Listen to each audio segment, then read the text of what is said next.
मुंबईच्या वांद्र्यातील नॅशनल लायब्ररीतर्फे शब्दोत्सव उपक्रमाचं आयोजन करण्यात आलं। यामध्ये बोलतो मराठी चर्चासत्राचं आयोजन करण्यात आलं। या चर्चासत्रासाठी प्रमुख पाहुणे म्हणून झी 24 तासचे मुख्य संपादक कमलेश सुतार, डॉक्टर राजेंद्र पै यांच्यासह अनेक मान्यवर उपस्थित होते। यावेळेला माध्यमातील बदलत चाललेल्या मराठी भाषेवर कमलेश सुतार यांनी भाष्य केलं। मराठी भाषा कायम प्रवाहीच राहिली पाहिजे अशी भूमिका कमलेश सुतार यांनी मांडली। सगळी बाजू म्हटल्यानंतर हॅव्हिंग सेड दॅट एवढं सगळं म्हटल्यानंतर याचा अर्थ तुम्ही मराठीत बोलू नये का? तर अजिबात नाही। तुमची भाषा जर टिकायची असेल, कारण भाषा हे तुमच्या संस्कृतीचं सगळ्यात पहिलं मापक आहे, सगळ्यात पहिला मापदंड आहे। एखादी संस्कृती ही तिथल्या भाषेवरनं, तिथल्या लोकांच्या एकमेकांशी केलेल्या संवादावरनं टिकते, ती ओळखली जाते।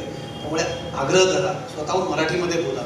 तुम्ही केलंच पाहिजे, तुम्ही तुमच्या पुढच्या पिढीलाही त्या गोष्टी सांगितल्या पाहिजेत। ते कितपत बोलतील, तुम्ही त्यांच्यापर्यंत कशी भाषा देताय, तुमच्याकडनं किती त्यांच्याकडे ती प्युरेस्ट फॉर्ममध्ये असावी, ती एकदम त्यांच्याकडे त्याला तुम्ही अगदी 4 गोष्टींची त्याला तुम्ही बंधनं घालून द्याल अशी जातात ती कामं नाही। पण भाषा ही त्याच्यापर्यंत गेली पाहिजे, ती टिकली पाहिजे, ती तुम्ही बोलाल तेव्हा ती टिकेल। आणि म्हणून हा भाषेचा आग्रह तुम्ही ठेवला पाहिजे।